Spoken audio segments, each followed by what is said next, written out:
I hear a woodpecker. I don't see him though.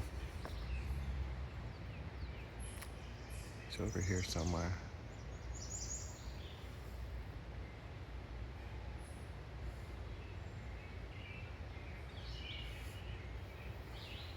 I don't know why they're so hard to spot. They're huge birds and colorful.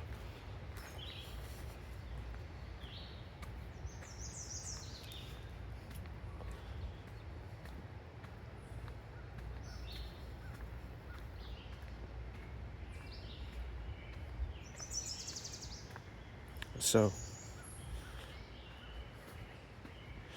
thinking people need to stop using deodorant.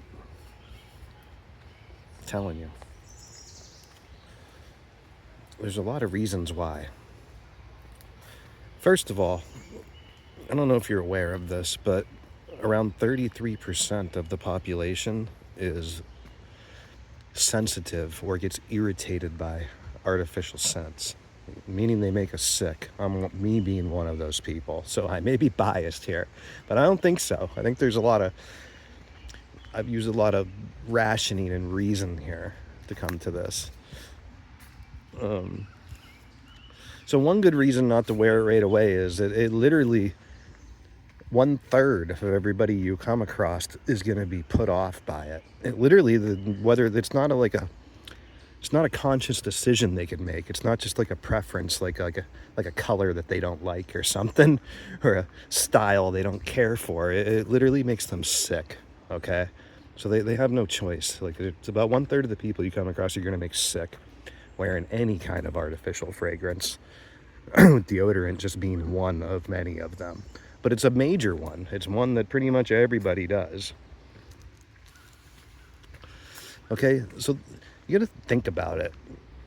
First of all, it's dumb, right? And you think about what it does. It blocks your pores to try to stop you from sweating, your perspiration, which is a natural part of your body's system.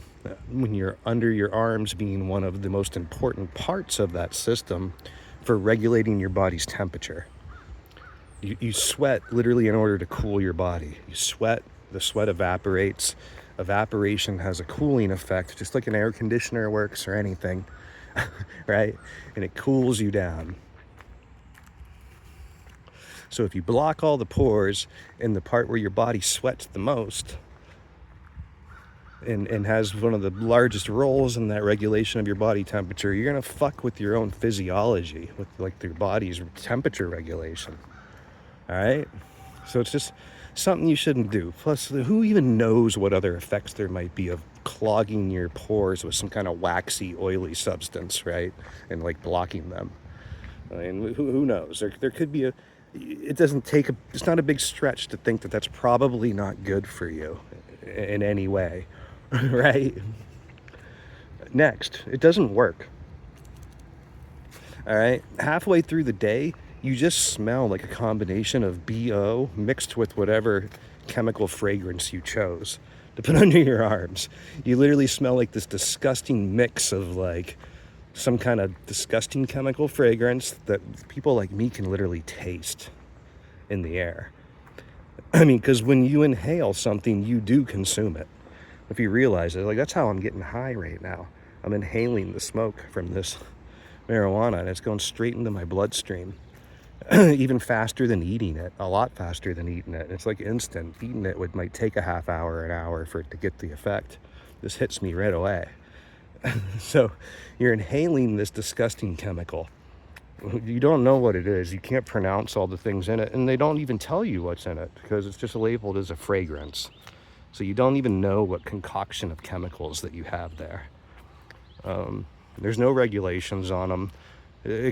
Most of it really is literally just straight up poison, like stuff you would never want to put in your mouth and eat because it'll make you sick. It's poison. But you're going to inhale it all day long. You're going to put it right underneath your arms, right below your face, your mouth and your nose, and inhale it all day, right? Think about it.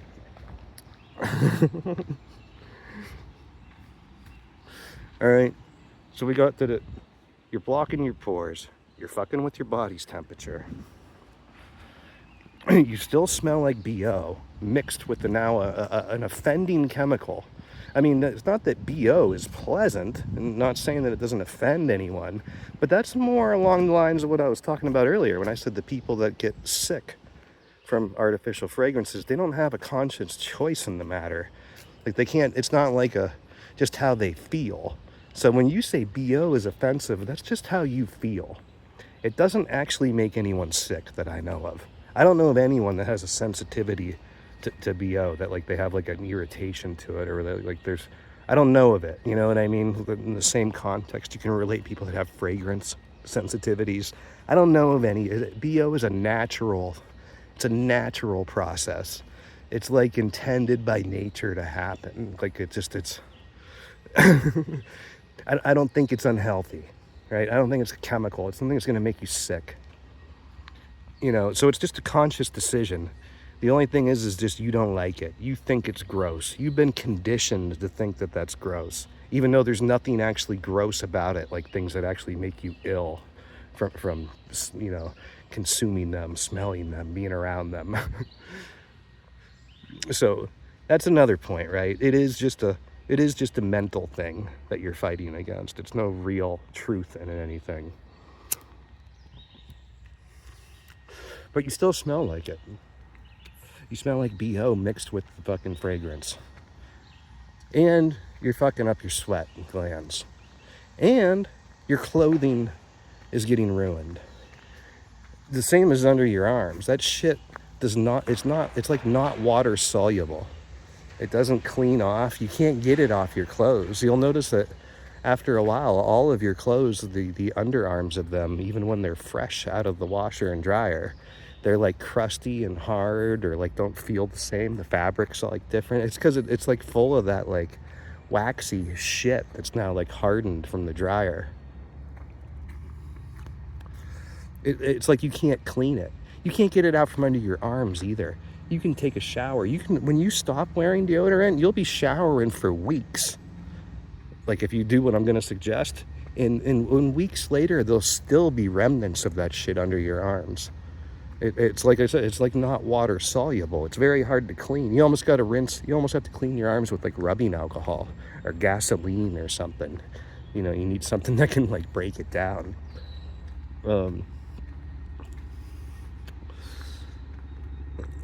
It makes no sense at all to do. It's sold to you by companies. It didn't always exist. It's a product. It's created by people that decided that you need to do this, and they want to convince you that you need this because they're trying to sell it to you, right? That's what most things that we do in our life are here for. The purpose of them is because somebody wants to sell them to us. There is no purpose for them. If anything, they're bad. They're like unhealthy. They're like this. Like I'm going to state that I think deodorant's actually unhealthy and bad for you. These chemicals and this fucking with your body's natural physiology of how it cools itself. And there are solutions that are so simple. I tell you what, try getting some kind of like Himalayan salt stick is usually what they're called, or like Thai salt sticks. You can find them online really easy, like Amazon. You can find them. They're actually might be hard to find at a local store. I checked when I ran out. I didn't actually run out. My salt stick. These are notorious for it too. They don't hold very well in the deodorant container after they start to decrease in size. They tend to fall out.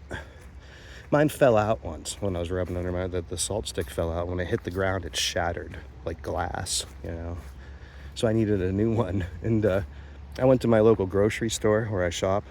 Went to the aisle where all the toothpaste and deodorants and stuff is. It didn't have any. I decided to go to the Walmart. They didn't have any. We have 4 Walmarts in my city. I went to all 4 of them and they don't have it.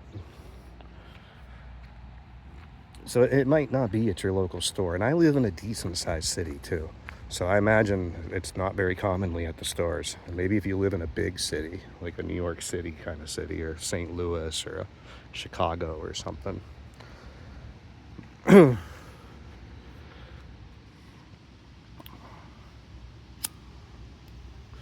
telling you, people, it works perfectly.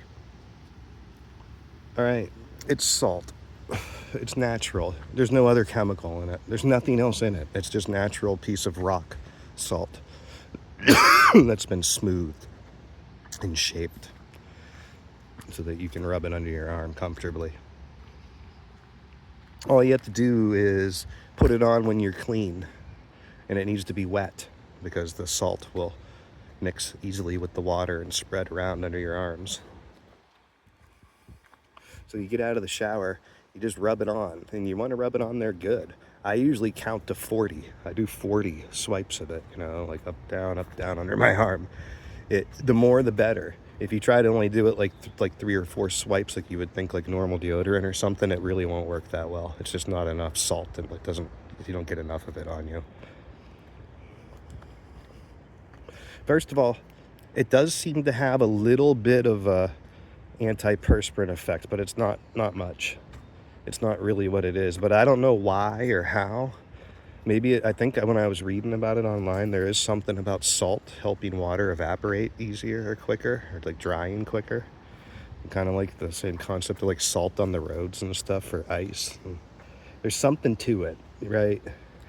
But I'm not going to tell you it doesn't. I still seem to sweat. Like I still will get wet. But if I don't use it at all, it seems worse. When I use it, it seems like it's good enough to often keep, like, on a hot day for my t-shirt from having the big wet spots under the arms. Like, I feel like it stops that. There might be little ones that you could probably see if I raise my arms up, but not like all wet. Like, I don't know how to describe it. It helps. It's a difference. It seems to help some, but it's not going to keep you like completely dry. It's not going to be the same kind of thing you're used to with the deodorant stick. All right. If anything, it feels like you sweat, but it actually dries and dissipates quickly. The salt will prevent the bacteria from growing.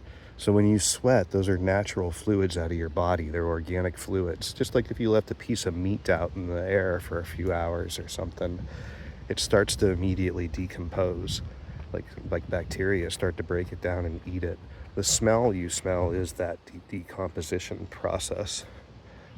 The salt will inhibit that. The bacteria can't live in the environment when it's too salty like that.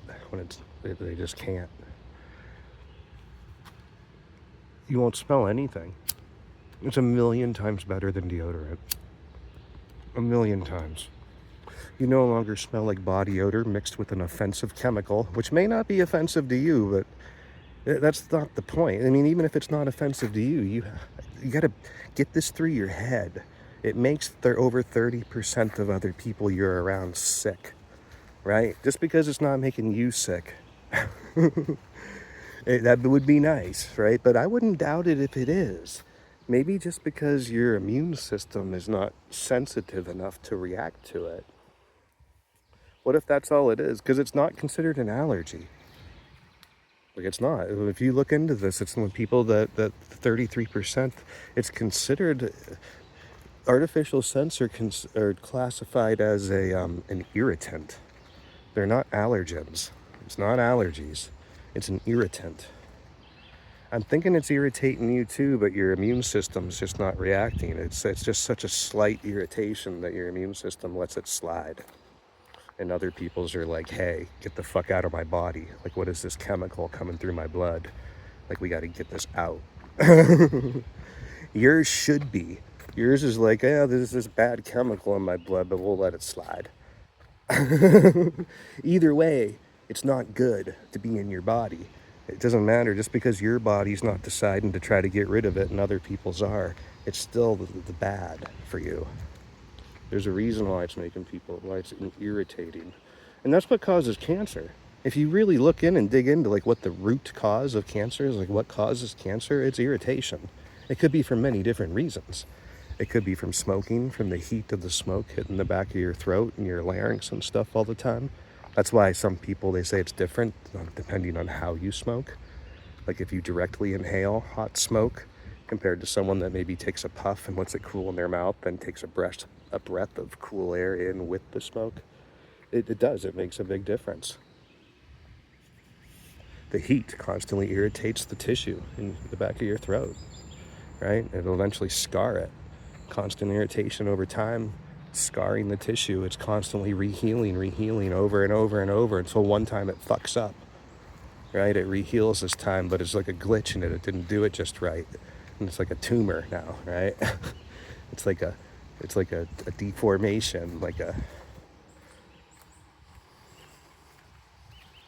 I mean, it's almost like you're playing Russian roulette. Like you're like destroying this little part of your body over and over and over, irritating it, and it has to keep rehealing.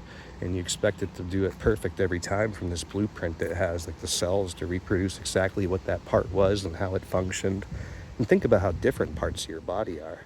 How different they are can be from so many things, from texture to function to, it's a complex thing, man. I mean, if you bite your tongue, your cells have to regenerate a much different thing than if you scrape your knee, right? Or if you are fucking with your larynx, let's say.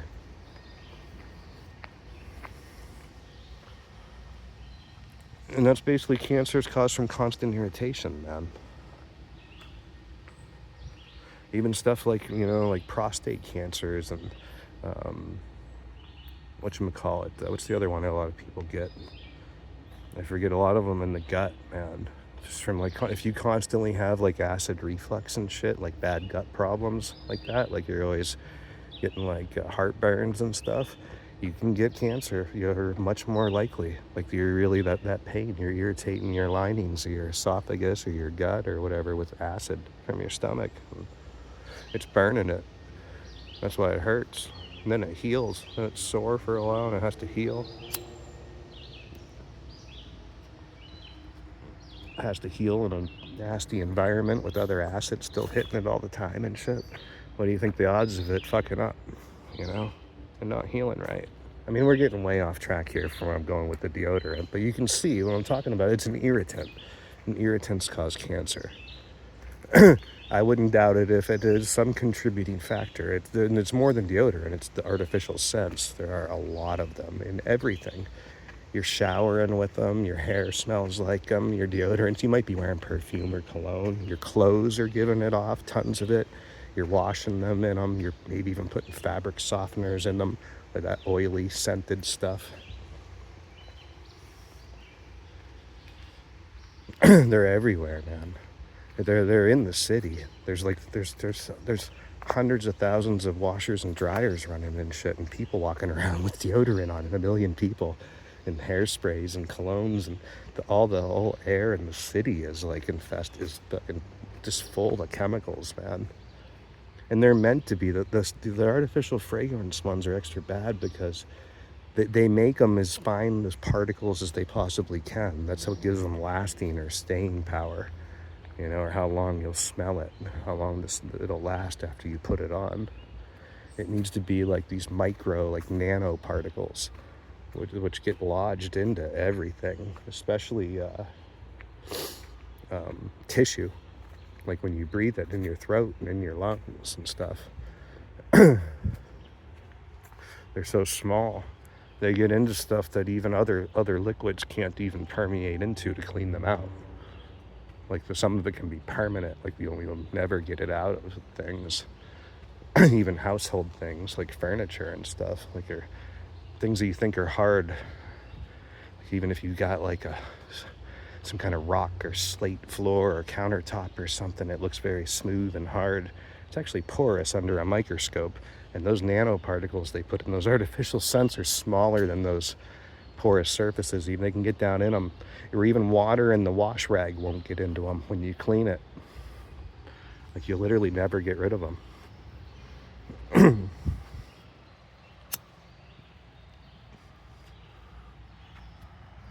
They will eventually decay, turn into other things. And you don't know whatever kind of chemicals they're using. Depends on what they're going to turn into, right?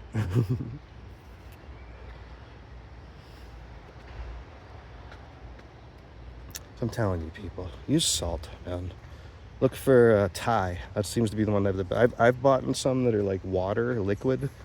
Like they're like a liquid deodorant that are salt, but they've already pre-mixed it. Like it's like salty water and it's like a roll-on. For some reason, none of those have ever worked for me.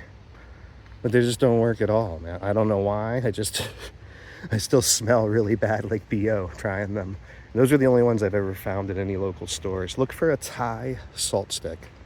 That's what I'm gonna say. Look for Thai salt sticks. You'll never regret it. Just try it. You won't believe it's amazing. They work. You won't smell at all. Just you have to try it to see what I mean. But put it on well, clean, right out of the shower when you're clean. And when you're dry, if you already smell like BO, it's not going to work as good. I mean, it'll still actually work after. It'll still help, but if you start clean, you'll stay that way. That's what I'm saying.